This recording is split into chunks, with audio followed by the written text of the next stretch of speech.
Hello everyone, it's Jamal Thomas. Welcome to the Progressive Soapbox. So, let me make sure I'm up first. Yes, I'm up. The world is good. This one is not going to be long, and I mean it. This one is not going to be long because it was late.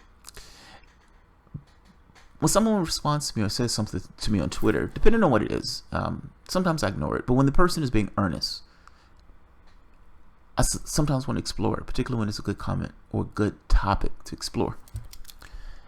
So, Julie at Rosarian tweeted to me based on one of my videos that I did. So, I did this video showing a baby whining and crying, saying that those were just as Democrats, because Kyle was saying that Democrats were keeping them, not giving them the voter lists and those type of things. Essentially, they were playing dirty. They weren't being fair in the way that they were going about their politics. You're trying to take them over. They don't like you. They just want you to vote. So that's what it boils down to. So of course they're going to treat you that way. They're going to treat you that way because they can treat you that way. If there was a way for you to prevent them from treating you that way, they wouldn't treat you that way. What you need in this situation is leverage. You have none. They're not scared of you. They're scared of Republicans. They assume, and I think they assume rightly, that when everything falls in line and when you're running against, if your candidate loses, the person you're putting up, and it's Republican versus the Democrat, that you would fall in line and toe the line of that particular Democrat. They're not scared of you. Now, that was my basic argument, that you need leverage, meaning leverage from the standpoint of they can lose. We're not going to support your candidates. We're not going to support your party. We have nothing to do with your party if you're not towing a particular line. You will lose. You will continue to lose. And we will be on the side saying you are going to lose and we want you to lose. We're going to destroy you. We don't want your olive branches. We don't want this half measures. We don't want the incrementalism. We want a fundamental change in what you are, going back to what it meant to be a Democrat during the FDR era. Or at the very least, the FDR era. I would argue you need to go past the FDR. But you won't get our support. Now, the reason why I say it is important that you're allowed and you're overt about that is because they need to be very clear that unless they toe a particular line, they're not going to get that support. They need to understand that when they go into that contest against that Republican, they will lose. They will lose. Your leverage is in full well understanding that they are not going to lose. They're not going to win. They're not going to have a party. They can't exist without that particular element of the party. Meaning, if they want to get anything accomplished, they need to lean in the way of the people who need them or who they need to vote for them. None of this, you have nowhere to go. It is a weak position for a person to look you in the face and say, we don't care what you think because you have nowhere else to go. Your only response as a human being, as a person with dignity and some level of self-worth, is to say, I do have somewhere to go. I can walk away. I don't have to vote for you. No, I'm not voting for them, but I don't have to vote for you either. That's a position of strength. It doesn't seem like that. I mean, you don't necessarily want the Republican to take office, and a Republican may take office, but all of this is predicated on what do you want the Democratic Party to be? And do you believe that the Democratic Party is going to be something else, knowing full well that regardless of the situation, they have your vote in their pocket? The leverage is them understanding that they can lose, and them understanding that unless they toe a particular line and they move in a particular direction, that they will not win. That's your leverage. That's your leverage. That's my argument. That was my basic argument. And the other thing, making this point that if you're just whining and crying that the Democratic Party is not helping you out, of course they're not going to help you out. They cheated a guy running for president. Meaning, look how loud that is. You're essentially talking about something that the American public is watching. Everybody have their eyes on. And they cheated the guy, shamelessly cheated the guy. But you believe that they're going to play fair with you. Why? Why do you believe that? Why do you believe that? Let's look at the tweet for the moment. And will you succeed? Where's your leverage? The same two, I'd ask third-party supporters. The Democrats in my party, I want it back, not afraid to get my hands dirty and not crying. I support the Justice Democrats and progressives when fighting on multiple fronts. That's fair. That's a fair damn question. That's an immensely fair question. Essentially, you taking the position that, no, I'm not voting for them. No, I'm not voting for them. I'm pulling myself out of that process if Democrats are going to behave that way. Is that indeed leverage? I would say yes. I would say Joe Manchin going on TYT Joe Manchin didn't go on TYT because of his health. He didn't go on TYT because he liked those guys. He went on TYT because he was terrified that he was going to lose to the Republican, not Swearengin. I love Swearengin to death, but I don't necessarily think Joe Manchin is all that afraid of her. I think Joe Manchin is afraid of losing to the Republicans. Republicans think that West Virginia is a seat that they can take up. And Joe Manchin understands that I need the progressive vote. I need the lefty vote if I'm going to win. That's leverage. Joe Manchin never gave two shits about TYT. Joe Manchin dragged his ass on the TYT. I'm not all that bad. Look at me. Look at me. I'm not all that bad. I'm what West Virginia needs. That was essentially his pitch. I am what West Virginia needs. Now, I call that leverage. You have bent him to your will to some degree. I'd argue that these Democrats, when the idea came up of Medicare for all being a litmus test, they bent. They bent. You couldn't get those guys to say squat about even a public option. They started talking about Medicare for all when they understood that, oh my God, these people see this as a litmus test and they're not voting for me unless I tote this line. That's leverage. That's leverage. It's not like this magnetic thing. These people aren't doing it for their health. They're doing it because they feel like they don't have no political choice. I'm saying that's a positive thing. That needs to be kicked up. That needs to be the status quo. You need to have this idea that there's a fundamental level of integrity that I expect if I'm going to vote for a particular candidate, regardless of what that candidate is. If that candidate is lying to me, he's not getting my vote. If that candidate has a history of doing things that I don't particularly like, he is or she is not getting my vote. You toe a particular line or you don't get my vote. And if they're terrified enough, if they're scared enough, if they think their political survival purely depends on leaning in a particular direction, I bet they would lean. They would lean. They wouldn't have a choice but to lean.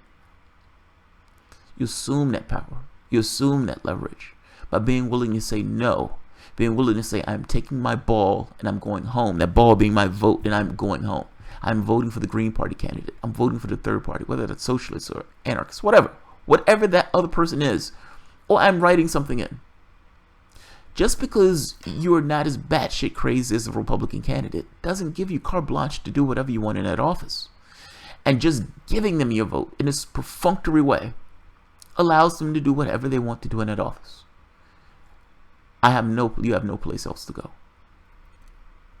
You should never be told that and accept whatever comes out. You should never be told that and accept it. Her statement is fair. The question becomes, do you believe that you can change the party? Now, my argument has always been, or the very least I've come to this particular argument, my thinking on it has led me to this point. You're voting for candidates. Specifically, you're voting for candidates. It's not the labels. Whether it's JD, Democrat, Independent, Progressive, Socialist, whatever. Does that person represent your interests? That question rings, that question mark hangs over the head of anything that you're going to put your vote into. Not, this person makes me feel good. Does this person represent my interests? If that person does not, be it a Democrat or anybody else, they shouldn't get your vote. If that person is a Justice Democrat and you believe that person is representing your interests, give that person your vote. I don't give a shit about the labels anymore. It's about the specific individual person who's going into that position, into that office. Meaning, I'm not against what she's saying. Her position is, I'm fighting for my party. I'm fighting for love. I'm fighting for love. I'm fighting for the Democratic Party. And look, that is a compelling argument, by the way. Like, our issue with the Democratic Party is that they cheated Sanders. That's what it is. They don't fundamentally represent what they're supposed to represent as a party. And they were willing to go so far as to keep that guy out of office that they were willing to cheat him. Now, some other people say, well, look, fundamentally, the Democratic Party should be the party of the left. And I am not willing to give my party up to corporatists and, globalists and people who are essentially going to fuck over the rest of the population as kind of markets over public. That's a fair position. The biggest argument between those positions are, do you believe that the Democratic Party can change? And do you believe that you fighting for that party in that way will somehow change that party? I'm going to be more nuanced. There's nothing wrong with you fighting for that party. Have at it. Have at it. But don't be a loyal soldier. Don't be this fall in line character. Don't be the person who's like, okay, my guy lost, I'm just going to vote for whatever random Democrat they put in that office. You, even under the policy of fighting for the party, should have it as scorched earth. You don't get my support if you're not putting somebody up that I myself can vote for. If that person happens to have a Democrat by their name and they're fighting for my interests, fair game. Fair game. If that person is not, the person they put up is not fighting for my interests, are you still going to support them? I'm belaboring this point, and I'm sorry, but I'm just trying to nail this point home as hard as I can nail this point home from a strategy standpoint, purely strategy standpoint. You have almost the worst case scenario. You have a fucking maniac in the presidency spot, in the presidency. You have a rabid bunch of Republicans, House, Senate, Supreme Court. You have a rabid bunch of Republicans all throughout the United States. The party who was supposed to hold back the night has failed. They failed. Failed, miserably failed on an epic fucking level. Failed. To people who are knuckle draggers, cavemen. Those are the people they failed to. So, legitimacy is out the window. It's gone. It's gone. What is your rationale for voting for the Democratic Party? And if you honestly believe, just to make a point, I'm not going to keep it too long. I'm going to end it on this. This is not just about politics. This is not just about politics. What I mean is, your world is on fire. When I put several links at the bottom, whether you're talking about extinctions, whether you're talking about plastic in our oceans and our food, whether you're talking about climate, whether you're talking about foods, like the nutritional loss of our foods, whether you're talking about the increasing global destabilization based upon our animal agriculture and our energy production, we're destroying this world. Take that stuff off the table for the moment. Even talking about technological innovations. Meaning you're going to reach a situation where the economics of the society itself push that society to automate. Your society is completely unprepared for that reality, and that reality is taking place right now. The parties, they're incapable of dealing with those issues. The right in particular, but the party that's supposed to be able to deal with the issue is the Democratic Party. What I'm asking is, do you believe you're pushing Justice Democrats, say their candidate loses? The only question I want to know is, do you vote for the random Democrat if your candidate loses? That's all I want to know. If that answer is yes, then does that mean that you would vote for the Democrat regardless of the situation?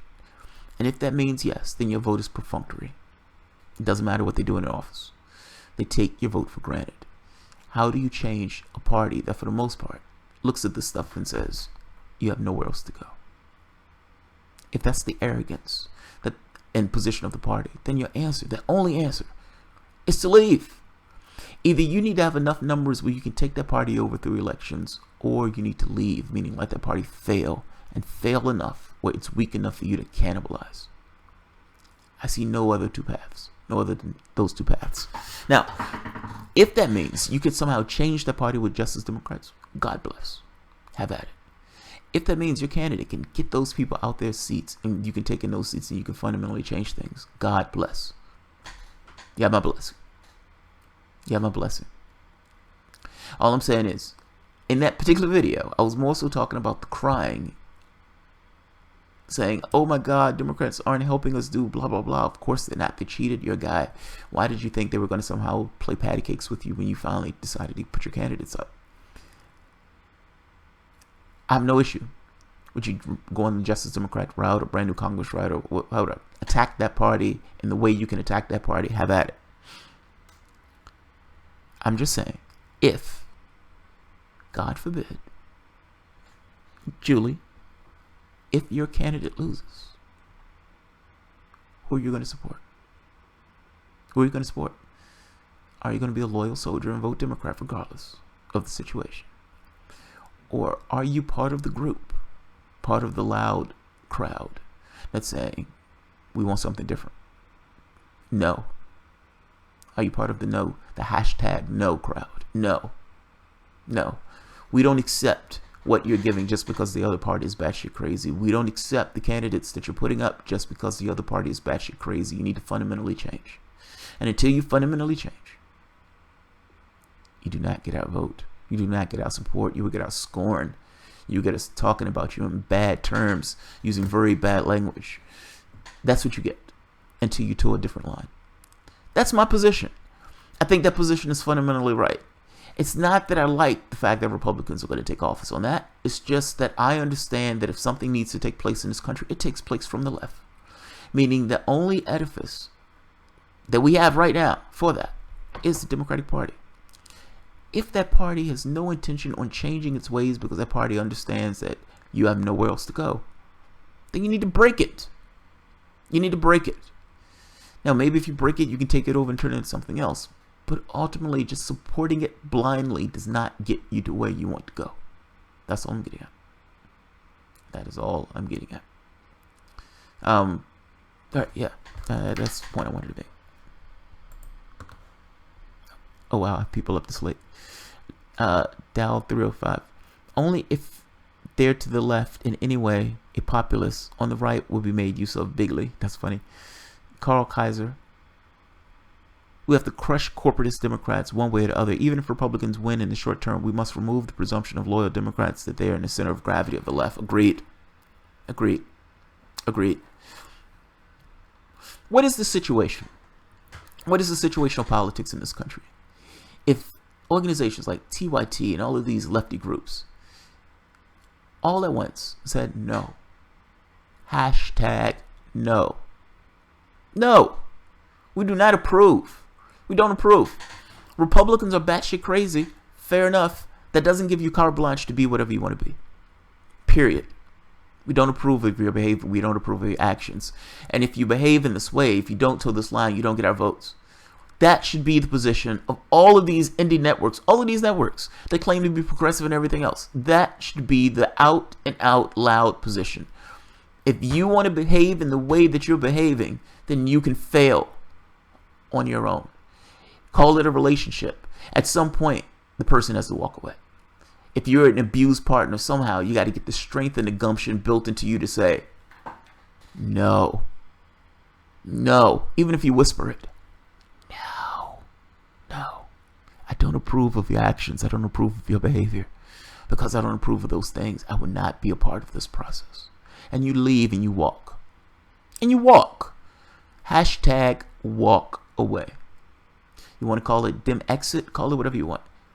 Walk away. It's called growing up. Let them fail on their own merits. At some point,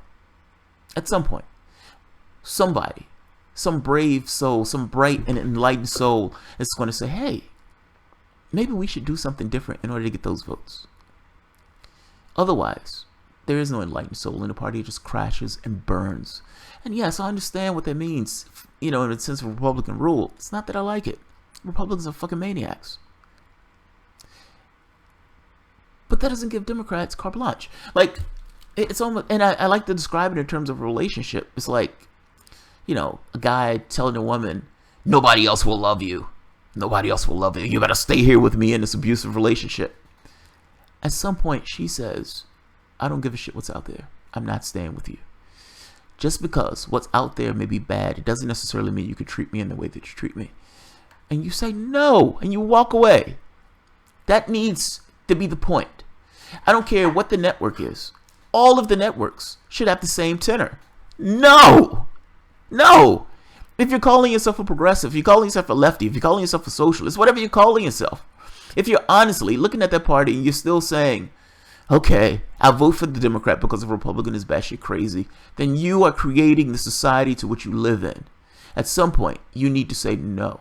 The line needs to be held that no, we're not going to accept the party going this way. You get pitchforks so you get dollars. I had to make the argument that all of these networks lined up together in unison are pitchforks. The people who are looking at those networks and seeing these people in unison saying we're not supporting what these people are pitchforks. What you going to do? I understand the Republican is batshit crazy. You still don't get my vote. That's leverage. That's a position of strength. Now, it looks like a position of weakness because you don't necessarily have anybody. You don't have anything to articulate your will in regards to the political apparatus. But you are exerting leverage on one of the political parties, on one of the major political parties in the position that you're taking. Just because you're not taking the center right off the bat doesn't necessarily mean you're not exerting force on the center. That's the point I'm getting at. Saying no is leverage. Saying no doesn't look like it's leverage, but God is leverage. The Democrats want to win. Any party wants to win. Those parties care about their political survival more than anything else. But at the same token, they are brinksmen. They want to see what they can get out of this before bending to the will of any other public or anything else. Meaning, you need to be willing to let it crash and burn before they're going to be willing to bend. You can't have this division. You can't have these people saying, these iffy people saying, sometimes you support Democrats and sometimes. Fuck that. Keep the olive branches. Keep this thing of, okay, we're going to be piecemeal and we're going to have unity. Fuck unity. I'm done with it. I'm done with it. There is no unity commission. There is no such thing as Democrats welcoming in these progressives and everything else. What they're going to find is the Democrats are going to do any and everything that they can to stay in power and keep those people out of office. That's what they're going to find. Now, whether or not they can get past that and get those people in office, maybe, maybe not. I'm just saying you exert a certain amount of authority by saying no. That's what I'm getting at. If they want to get in office, at some point, they're going to have to come around and say, okay, we can't do it this way. We can't win. We can't win seats. I would argue that even the threat of having an Armageddon of that type would change the tenor of that party, would change the tone of that party. You have pitchforks or you have dollars. Which one you want? Pledge of non-support. That's pitchforks. That's going to the heart of what that party is. If you are destroying the ability of that party to get elected, you are exerting force on that party. You may not be able to get into election right off the bat, but at the very least, you are exerting force on one of the major parties. This is chess. It's chess. That's the way I see it anyway. Democrats use crazy Republicans as a boogeyman and use women and minorities as human shields. Yes, it's true. Agreed. Delco 305. Corporatist Democrats are trying to run a protection racket. Real nice nation you've got here. And shame if those batshit crazy Republicans got their hands on it. Yeah, but it's not like those Republicans got their hands on it willy-nilly. It's not like the American public loves what the Republicans are pushing. That's not it at all. You know, you have this thing where half the country is for healthcare, universal healthcare. Republicans, in no way, they're trying to gut Affordable Care Act as is. So people not on board with that stuff. If you talk about public college and all this stuff, the American public is decidedly to the left. If you're going by polls, issue by issue by issue. Democrats are just weak, feckless, slimy, don't represent what they say they represent, and people don't necessarily want to put in liars. They understand that Republicans are going to get in office, cut taxes, give that money to the plutocrats, cut services. But they're not giving Democrats a free pass. Minorities vote for different reasons. We vote for different reasons. Blacks vote to keep Republicans out of office. That's not necessarily the same thing as I love this guy. This guy keeps the boogeyman out of office. Democrats believe that if they can get the minority vote, meaning as this country grows into a majority minority, they can focus on minority politics. You know, it's like black, Hispanic, gay, etc. They can hug all of these different demographics without necessarily dealing with the issues of economics. They can obfuscate economics using identity. Country's not there yet. It's not there yet. You've jumped the shark. You've sacked on H7 prematurely, and you've lost everything, including the presidency. You've lost it all. They lost it all on their own merits. It's their failure. Carl Kaiser, I've always said the same. These Democrats promise nothing but imply that they let the Republicans hurt us if they're elected. That's the definition of protection racket. And they do that. I mean, Hillary Clinton's whole campaign was attacking Donald Trump. He's a monster. He's a monster. He's an ape. He's a goon. He's going to eat your babies. He's going to kick your puppies. He's going to do horrible, horrible things. Vote for me. I'll keep you safe. And then Obama does that deal with the Dreamers with this veiled thing of, hey, if you don't put another Democrat back in office, they're going to kick you out the country. They're going to kick you out the country. Vote Obama. Vote Hillary. If he wanted to do something on immigration, they had the power to do something on immigration. They left that as a lagging thing in order to pull the votes for Hispanics. This shit is politics. It's politics. You know, the Democratic Party is screwing up the Trump, calls out money in politics in front of McConnell to prop up his shitty Obamacare repeal. Both parties are the problem. It's not one or the other. It's both. Both of these parties have somewhat of a racket in regards to keeping a lock on American politics. Third parties. That's why I'm sensitive to what this person is saying. Third parties are a difficult road to go in American politics, even from the standpoint of just the individual choice. This person is told from the entire time they're born to whatever part of life that there are only two parties, Republican and Democrat. Vanilla, chocolate, Coke, Pepsi. This is the range of debate. Meaning, for the most part, these two parties agree on reality the way it is, and they agree that society is the way it is. They just believe in different degrees. Republicans want to essentially rape you badly. Democrats, they're a little bit more gentle. They have a different face. Now, having something as a third party, say like a Sanders thing, shows the racket up. Because it shows that, oh wait, these guys are pretending to be the left, but actually they're just doing right-wing stuff. This guy is actually what the left is supposed to look like, and he's unabashedly on the left. So they hate that. They want him to be a Democrat. They want to bring him in that racket because they want him to be a part of that process. They don't necessarily want him out there showing up the problems associated with that party. Democrats have lost the ability to make the economic argument because they've hugged Wall Street and big business just as assiduously as the Republican Party. Both parties are the problem. Both parties are liars. Both parties are in this idea of exploitation of the Americans themselves. Both parties are the issues. These guys are not out there for your benefit. When Republicans are screaming at the top of their lungs about smaller government and everything else, these are the guys who thought it was perfectly okay to go into the bedroom to see whether or not two men were having sex. These are the guys who are okay with the prison industry, putting more people in cages. These are the guys that are okay with expanding the U.S. military war budget, putting us in one country after the next. These guys agree completely on warmongering. They agree on warmongering entirely. Even the economics, for the most part of the country. Republicans may want to be more shameless in the amount of money they're going to rip from the public in this way. But Obama gave 95% of the wealth to the top 1%. The worst that Trump could do is 5%. It's 5%. He can't do more. It's like, just mathematically, it is impossible for Trump to best Obama by more than 5%.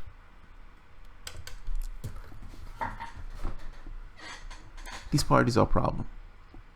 These parties are a problem. They need to be torn down. Torn from limb to limb, brick to brick. They need to be torn down. I understand these people say they want to take their party back. And again, God bless. All the hope. You have my support. You have my complete and undying support. People want to start third parties. You have my complete and undying support. But there needs to be a clear understanding that if your candidate doesn't get in, you should not support the interests of these parties. That's my position. They agree with establishment policies because the status quo is what got them to that. Yes, agreed. Agreed. Establishment Democratic politicians, staffers, and operatives all come from the same class, well-educated professionals class, all went to the same college. Yeah, agreed. Did you hear Bush's speech, that goofball talking about the governing class? People are turning away from the governing class because you guys are fuck-ups. You engaged this country into one war after the next. You're spending trillions and trillions and trillions of dollars murdering people abroad, hunting people down in cages. You're sending our mothers, fathers, brothers, sons, and daughters into other countries to kill and hurt other people. And you're spending trillions of dollars to do it. This country is $20 trillion in debt. You don't have universal health care. Other countries do. You don't have universal college, meaning you can go to any college you want without $50,000 of debt over your head. Other countries do. You don't have to be rail. Other countries do. Your infrastructure is falling apart. This is not a shining city on the hill. You've spent so much blood and treasure killing and murdering other people abroad that the issues that you have to deal with at home and make your country a better place and make your life easier has been completely ignored. Yeah, these parties are a problem, man. These parties are a problem. And there's one more problem with this. How people see themselves. And I'm going to leave it at this. I'm going to end it on this. Our society has a hegemonic view of cash as being the end all be all. Markets over people. Even when Obama put in Obamacare, he let 30 million people off the rolls. The choice was never, what is the best system that we can come up with? That was off the table. Had nothing to do with what was the best system. What is the way to provide health care for each and every person in our country at the most affordable way? That was never on the table. He took an ideological position of Republican healthcare plan and tried to make it work for the entirety of the country with all these loopholes and everything else in order to keep markets involved in the process. Meaning those guys were still going to get millions of dollars.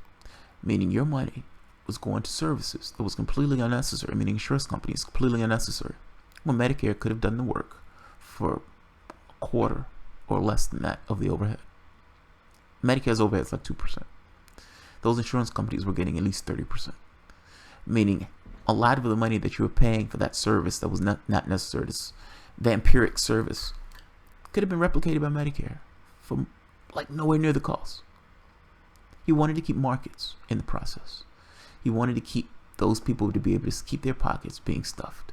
And in doing so, created a weird situation where the United States government was somewhat dependent on those insurance companies. Not to mention the drug thing where he allowed drug companies to charge us whatever they wanted for those drugs. That's a market-driven solution to healthcare where the human being mattered less than those guys getting profits. Democratic House, supermajority in the Senate, and the presidency. When you say, what do the Democrats stand for? There you go. That's what they stand for. That's what they stand for. It wasn't about what was best. It was about how can we keep markets in this process. That's somewhat of a hegemonic view in our society.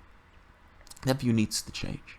That view needs to change immensely and as fast as possible because that view is going to kill and destroy our world. I make the case that as a human being, you have vast and immense potential. You are the most valuable thing that is on this planet. The things that you can do, the things that you can think, the versatility of the human body and of the human, just your psyche itself, what you are. It's fucking magnificent. And people need to see themselves in those epic and magnificent terms. And oftentimes they don't. The drudgery of what it takes to live in a particular day in our society beats that out of them. It doesn't seem epic. It's a struggle. You're barely making ends meet. You have stress. You have all these things that are pulling on you and tugging on you. You have bills. You have hospitalizations. You have family members that need your help. You have all of these things tugging on you as a human being. That epicness is usually not felt. That magnificence is usually not felt. Particularly when you know that ultimately you're subordinate to cash. To an unreal thing. I'm making the point that human beings need to see themselves as something different than I think what they see themselves. The level of your existence in your society to some degree is going to be on what you yourself are willing to accept. If they told the people in France that they were going to have to pay $40,000 for college, those people would have rioted. They would have burned France to the ground. They would have burned France to the ground. Unacceptable. It would have been completely unacceptable. The society itself needs to be arranged in a way where the people of the society look at themselves in a different way and are unwilling to accept certain things. So if they say if healthcare a litmus test, yes, healthcare should be a litmus test. I don't even know why it's a conversation. College, if you're a Democrat, should they be supporting college for everybody? Yes, they should be supporting college for everybody. There's certain things that as a person, you should not be willing to go beyond. You shouldn't be okay with this idea of them putting people in private prisons where you have a private industry making money off of people, putting people in cages. That's fucking insane. There's a fundamental level of integrity that says that's a wrong thing to do. Now, your society itself should back that particular position up. Our society does. It keeps its head down. It focuses on things purely from an individualistic standpoint. I got mine, fuck everybody else. That is a problem.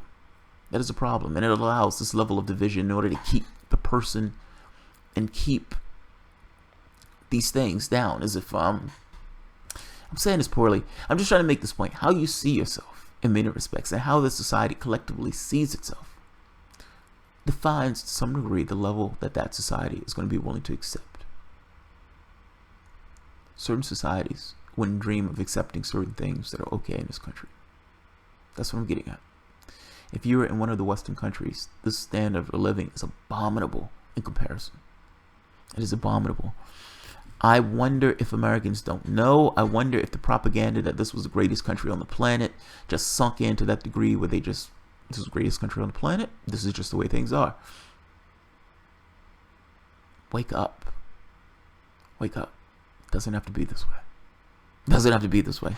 That's all I'm saying. Your value as a human being. And all of these people, I would imagine, I would hope, that society itself sees this thing of value in the person. And you would hope that they would see this thing of value in a person is worth more than just this artificial edifice of cash. Right now, this doesn't work that way. It doesn't work that way. And even though it doesn't work that way, there still should be this level of, hey, I don't want our kids paying $50,000 in debt. We need to do something else. Hey, I don't want people going bankrupt for healthcare. We need to do something else. We, and I'm saying we collectively as a society itself, should say some things are certain unacceptable. There's a certain level that we ourselves are not willing to go beyond because people have value. The value would be expressed in law, and the value would not be denigrated by the things that take place in our world. Fundamental level. I would argue that should be a fundamental level for certain politics. Just as a person, I don't give a shit about your party. As a person, there's certain things that you should just say, this is the level we're willing to allow people to go in our society and nothing below. We don't do that. We don't do that. I'm saying that needs to change. If the Democratic candidate is not willing into a particular line, that person shouldn't get your vote. Nothing changes. If you just perfunctory, just give it away, nothing changes. If you accept the argument of you have nowhere else to go, nothing will ever change. So I'll leave it at that. Alright guys, if you enjoy the content, feel free to share, like, subscribe, and of course, you can always support the Patreon. And by the way, Julie on Twitter, like I said, actually, to some degree I agree with her. Getting your hands dirty and this other stuff, I just have no impetus at all to work for that party or to work with that party. If a candidate puts up that I think is, towing a particular line, then he would get my vote. I don't give a shit whether he's Justice Democrat or otherwise. But otherwise, no. Otherwise, no. I would vote for whoever I think represents my interests. I wish you all the luck in the world trying to turn that party around. And if you do, God bless. And when you do, and I think that particular candidate represents my interests, that candidate would get my vote. But I would just make this point one more time, Julie. Just one more time. If Hillary Clinton won, and Hillary Clinton privatized Social Security, if Hillary Clinton put a missile defense shield in Syria, in addition to putting a missile defense shield in Syria, she shot down like a Syrian jet or something like that, and there was a high tension conflict with Russia, in addition to giving a tax cut, in addition to passing the Trans-Pacific Partnership, 2020 comes up, and she's running against Ted Cruz. Plastic Man Ted Cruz. There's a logic that allowed you to vote for Hillary Clinton in 2016. Does that same logic hold for you to vote for Hillary Clinton in 2020, even though she did all of the nasty and disgusting things that she said she wasn't going to do? And if that logic holds true, does that mean in perpetuity you're forced to vote for a Democrat, regardless of what the Democrat does in that office? Straight question. Straight question. Yeah, straight question. So, I will leave it at that. When I told the hard bastard I was a left as Jamal Thomas, he commended you as being a member of the same. Oh, thanks, Hard B. If only everyone would turn away from the government. The governing class agreed. A lot of your talking points are in agreement with Trump and the reasons why Trump won. Timothy Kopeck. Yeah, the difference is I believe it. Trump doesn't. Trump is just using it for politics. In that case, I'd vote third party. Me too. Me too. I would also. Yeah, Hard Bastard. Hard Bastard is a trip, man. He showed one of my videos early on, like a long time ago, like a few months ago, when I first started, and he was having a go at somebody, but he was kind of making his point like, these guys seem sane to me, as opposed to some of the other left that seems completely insane and off their rocker. And so I appreciate it, HB doing that. I appreciate it. Yeah, I appreciated it. Yeah, I'll leave it at that. Alright, guys, if you enjoy the content, feel free to share, like, and subscribe. And of course, you can always support the Patreon. Thanks, everybody.